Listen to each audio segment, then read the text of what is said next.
I know ज़ुल्हज्जा शुरू हो चुका है और बहुत सारी आपने इस पे वीडियोस देखी होंगी और बहुत सारी सुनी भी होंगी, लेकिन मुझे भी एक कमेंट आया था कि आप इस पे वीडियो बनाएं।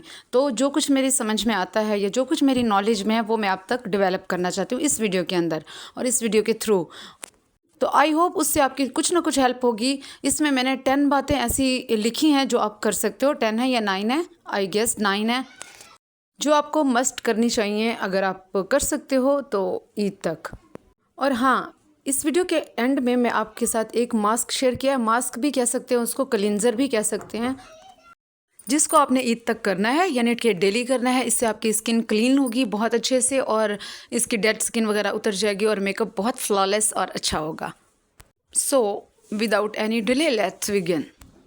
अस्सलाम वालेकुम ब्यूटीज़, कैसी हो आप सब? आई होप सब ठीक होंगे। मैं बिल्कुल ठीक हूँ अल्हम्दुलिल्लाह। तो आपके साथ आज शेयर करने जा रही हूँ 9 थिंग्स ऐसी कि जो आप इन 10 दिनों में कर सकते हो और इनकी क्या फ़जीलत है। अगर आप YouTube पे सर्च करो कि इन 10 दिनों की क्या फ़जीलत है तो बहुत सारी वीडियोस आ जाती हैं और इवन बहुत अच्छे अच्छे अल्लामा हैं जो आपको बताएंगे सब कुछ। लेकिन जो कुछ मेरी समझ में आया है, जो मैं अपने हिसाब से बता सकती हूँ, वो मैं आपके साथ इसमें शेयर कर रही हूँ। इन 10 दिनों की बहुत ज़्यादा फ़जीलत है और इसके अंदर आपको ज़िक्रुल्लाह और तिलावत कुरान पाक बहुत ज़्यादा करनी चाहिए। मतलब अगर आप डेली का 1 पारा पढ़ते हैं तो आप 2 पारे कर दें। इसी तरह 3 पारे भी कर सकते हैं, सुबह, एक दोपहर और एक शाम को, क्योंकि वुमेंस अक्सर जो है हाउस वाइफ्स अपने कामों में बिज़ी होती हैं तो आप ज़्यादा नहीं कर सकते। तो इतना तो कर सकते हैं, इतना थोड़ा सा पढ़ लें। लेकिन अगर आप इससे भी कम पढ़ना चाहते हैं तो आप अगर आधा पारा पढ़ते हैं डेली का तो आप 1 पारा कर दें। इसी तरह 1 पाव पढ़ते हैं तो आप आधा पारा कर दें, बहुत अच्छी बात है। इसके अलावा आप ज़िक्रुल्लाह लाज़मी करें, जैसे ला इलाहा इल्लल्लाह का ज़िक्र बहुत अच्छा है। आप दिन में पूरा दिन कर सकते हैं ऐसे ही बिना काउंट किए। और उसके अलावा जो है सुभान अल्लाह, अल्हम्दुलिल्लाह, अल्लाहु अकबर, ये भी हो सकता है। उसके अलावा जो है तकबीरात आपने पढ़नी है, बहुत लाजमी, हर नमाज के बाद, हर फ़र्ज़ नमाज के बाद। फिर बात आ जाती है रोज़ों की, तो रोज़े भी बहुत ज़्यादा फ़जीलत है उनकी। लेकिन अगर आपको ताकत नहीं है तो ऐसी कोई बात नहीं, आपने फ़र्ज़ नहीं है आपके ऊपर, आप नहीं रख सकते। और सिर्फ 9 ज़ुल्हज्जा का रोज़ा आप रख लो, इससे आपके 2 साल के गुनाह माफ़ होते हैं, 1 साल पिछले और 1 साल अगले के। और इसके अंदर ये नहीं है कि आपकी अगर तबीयत सही नहीं है, आप नहीं रख पा रहे हो, तो तब भी आप कह रहे हो कि नहीं हमने रोज़ा रखना है रखना है। तो एक तरह का दीन के साथ मुकाबला हो जाता है, जो कि बिल्कुल भी सही नहीं है। और एक दफ़ा इंसान करेगा, 2 दफ़ा करेगा, फिर अल्लाह ताला उसको ज़रूर मतलब तौफ़ीक उसकी ख़त्म हो जाती है। तो आप अपनी सेहत को देखो पहले और अपने फ़राइज़ पूरे करो। फ़राइज़ जब हो जाए उसके बाद आप नवाफ़िल की तरफ आ जाओ। फिर बात आती है 5 वक्त की नमाज़ की। तो 5 वक्त की नमाज़ बहुत लाजिम है, बहुत ज़रूरी है। आप अगर आम दिनों में नहीं पढ़ते तो इन दिनों में लाजिम कर लें अपने ऊपर। इंशाल्लाह आप ये 10 दिन अगर पाबंदी करेंगे तो पूरा साल आपकी आदत बन जाएगी। और क्या है कि ज़्यादा से ज़्यादा इबादत, मतलब अगर अपने कामों से फ्री हों तो आप फ़ौरन से नवाफिल की तरफ आ जाएं और बदनी इबादत जो है वो ज़्यादा से ज़्यादा करें, जिसमें आपका जिस्म लगे, तो उसकी जो है ना ज़्यादा मतलब सवाब अजर वगैरह ज़्यादा है।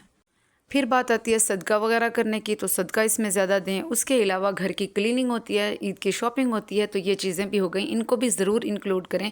ये नहीं कि आप सिर्फ रोज़े रख रहे हैं, सिर्फ नमाज़ें पढ़ रहे हैं, अपने घर को बिल्कुल नज़रअंदाज कर रहे हैं, अपने बच्चों को नज़रअंदाज कर रही हैं, तो ऐसा बिल्कुल मत कीजिए।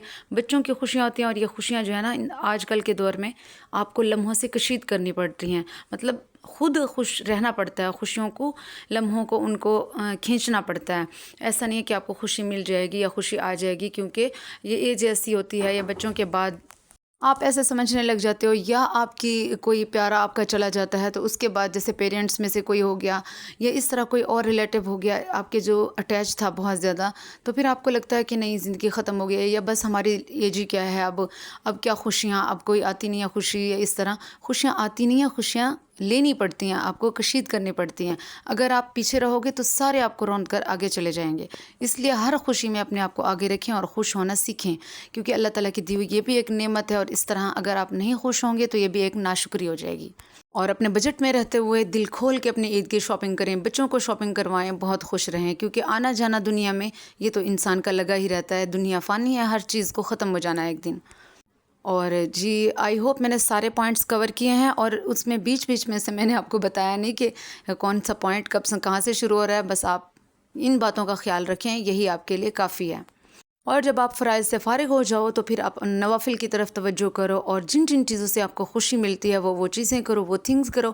کھانا پکا کے خوشی ملتی ہے وہ کرو، اپنے بچوں کے لیے کچھ اچھا بنا کے خوشی ملتی ہے تو وہ کرو۔ اس سے یہ آپ اگر کر کے دیکھو نا، بہت زیادہ خوشی ملتی ہے سچ میں۔ اگر بچوں کے لیے کچھ اچھا پکایا تو بچوں کا دل خوش ہو گیا، بہت دل خوش ہوتا ہے ماں کا۔ تو یہ اب چلتے ہیں ماسک کی طرف۔ ماسک کے اندر صرف 2 چیزیں ہیں، ایک ہے اولیو آئل یعنی زیتون کا تیل، اور دوسرا ہے شہد یعنی کہ ہنی۔ یہ آپ کی اسکن کے اوپر بہت اچھے سے گلو بھی لاتا ہے، اور داغ دھبے دانے وغیرہ سب دور ہو جائیں گے، فیس اچھے سے کلین ہو جائے گا، ڈیپ کلین کرتا ہے آپ کے فیس کو۔ ڈیلی آپ نے 10 سے 15 منٹ اس کو لگانا ہے اپنے فیس پہ، اس کے بعد آپ نے مساج کرنا ہے، پھر واش کر لینا ہے، دیٹس اٹ۔ یہی ہے آپ کا ماسک، اور عید سے پہلے آپ نے اس کو لازم کرنا ہے، 3 سے 4 دن رہتے ہیں، تو اس میں آپ اپنے فیس کا بہت اچھے سے رزلٹس دیکھیں گے۔ آئی ہوپ میری اس ویڈیو سے کچھ آپ کو اچھا لگا ہوگا، تھوڑی سی موٹیویشن ملی ہوگی۔ تو اگر ملی ہے میری ویڈیو کو لائک کریں، چینل کو سبسکرائب کریں۔ ملتے ہیں نیکسٹ ویڈیو میں، تب تک کے لیے مجھے دعاؤں میں ضرور یاد رکھیے گا، اور سجیشن بھی دیجیے گا، اور نیکسٹ ولاگ انشاءاللہ عید شاپنگ ہوگا۔ بائے۔